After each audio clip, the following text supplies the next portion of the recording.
E aí pessoal, tudo bem? Eu espero que sim, né?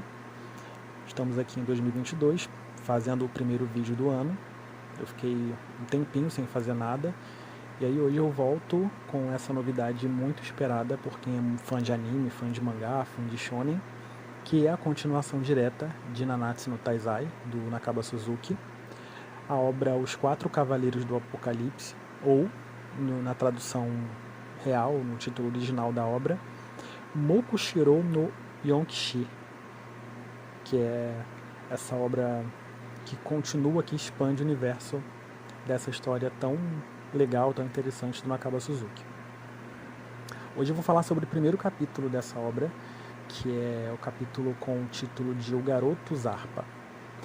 Nesse capítulo a gente conhece o Percival, que é o protagonista dessa história, dessa nova saga, e a gente vê que o Percival ele vive num lugar com o avô dele, que é aparentemente a pessoa que cria ele é um avô adotivo, enfim. Já nos primeiros capítulos a gente vê uma interação entre ele e o Percival brincando enquanto o avô planta algumas coisas, e eles vivem num local chamado o Dedo de Deus. Esse é o local que os dois vivem. A gente vê o Percival ali caçando bicho para comer, um pássaro parece, né? O Percival ele prepara, corta aquele bicho ali para que os dois possam comer. E aí, enfim, o Percival acha uma delícia, o avô também. A gente tem algumas referências ali bem interessantes já no comecinho. O Percival ele tem uma semelhança com Meliodas, né? O avô dele é aquela coisa mais brutona. Me lembrou um pouco o Escanor, mas, enfim, referências, né? Nakaba adora trabalhar com referências. A quadrinização tá idêntica, inclusive a de Nanatsu, não mudou absolutamente nada. Tá tudo muito legal, muito interessante. Bem, à medida que a história vai rolando, a gente encontra outras coisas, há uma aproximação da interação deles, enfim. Em algum momento da história, o avô do Percival mostra para ele as nuvens, enfim, e o lugar que eles moram. E aí a gente tem mais uma referência ali, ele diz que essa ilha do céu que é o local que ele está apontando, o avô dele havia mostrado para ele, e ele fala, né, sobre o local que eles estão exatamente, que é um lugar muito vasto em Britânia e que está repleta de aventuras e mistérios emocionantes. Dedo de Deus. Bem, ele conta uma história resumidamente para o Percival sobre princesas de lago, florestas labirínticas, cavernas com monstros e mistérios, enfim. Faz um resumão aí de alguns acontecimentos e o Percival fica encantado e curioso para conhecer todas essas histórias.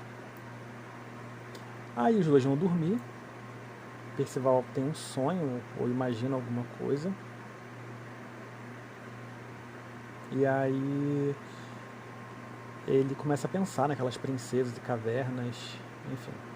Ele quer ir para uma aventura, ele quer conhecer os lugares que o avô dele acabou narrando para ele. O avô dele acorda, e aí o Percival está sonhando, né?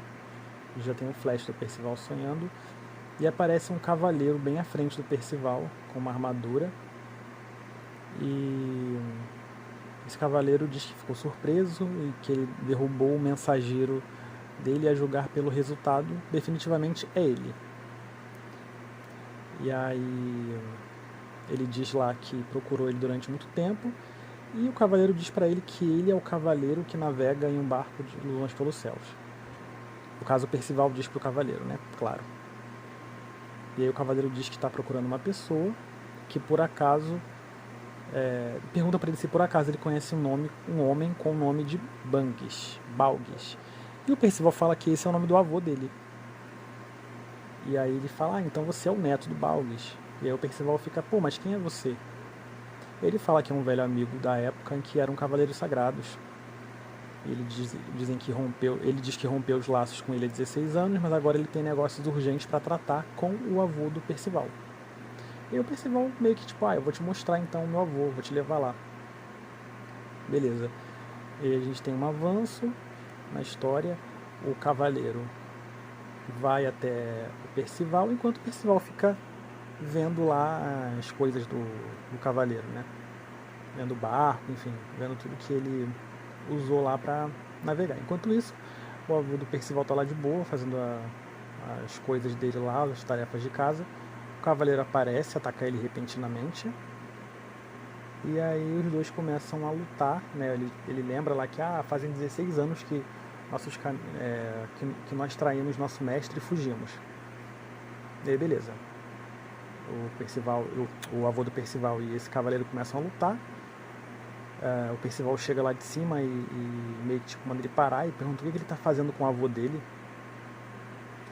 E aí ele disse que era para o Percival esperar, que ele seria o próximo, que existe uma ordem para tudo.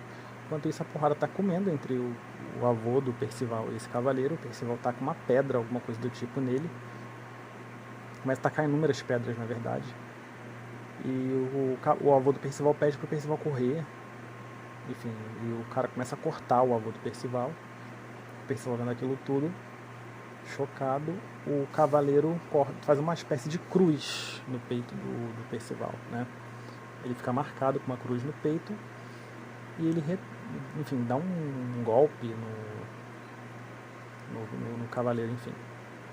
E aí o avô do Percival se pergunta: por que você veio me matar só agora, Ironside? E ele diz que alguns dias atrás uma profecia sinistra foi feita, a chegada de uma existência que levará o rei Arthur, o lorde deles, à sua condenação. E aí ele diz que esses nomes são os 4 cavaleiros do Apocalipse e que dentre esses 4 cavaleiros do Apocalipse o Percival seria um desses cavaleiros. Todo mundo fica perplexo ali, o Percival fica chocado que ele não conseguiu proteger o avô dele como ele queria. E aí o Percival fica: vovô, não consegui te proteger. E ele tá lá meio que ferido, né, o avô do Percival. O avô do Percival explica que esse cara se chama Ironside e que ele é o pai do Percival, né? E aí o avô do Percival diz: a partir de hoje você está viajando sozinho, então se prepare para essa sua jornada. E aí os dois se despedem, o Percival fica em prantos lá e parte para a jornada dele. O avô morre, deixa o capacete com ele, Percival abraça esse capacete e parte para essa jornada com o mantinho e o capacete do avô, dizendo que vai sentir saudade, aquela coisa toda. E a gente tem o capítulo finalizado. Muito legal, muito empolgante, porque eu gosto muito do Nanatsu no Taizai, eu gosto muito das obras do Nakaba Suzuki, acho que ele é genial, e esperei muito por essa quadrinização. Esse capítulo, na verdade, gente, ele é de janeiro, então ele é muito antigo. A gente já está há 11 meses com essa obra sendo quadrinizada, lançada, serializada, enfim. E houve uma confirmação de que vai acontecer o anime futuramente, né? Nanatsu no Taizai rende muito, né? Ainda rende muito, principalmente lá no Japão. Então a gente pode esperar uma obra legal aí em relação à história. Em relação à animação eu já não sei, porque Nanatsu no Taizai em si não teve uma animação boa em nenhum momento da obra. Mas eu particularmente, como eu era muito fã, eu assistia pela história, pelos personagens, pela narrativa, enfim. E os 4 Cavaleiros do Apocalipse, nesse primeiro capítulo, já me mostrou ter uma boa narrativa. Eu faço mais vídeos, farei mais vídeos a respeito da obra. Eu espero que vocês tenham gostado desse primeiro vídeo sobre, tá? Não se esqueçam de compartilhar o vídeo, de deixar o like, é muito importante para o crescimento do canal. Eu agradeço mais uma vez aí pelo apoio, pela colaboração de todos. Até o nosso próximo vídeo e fui!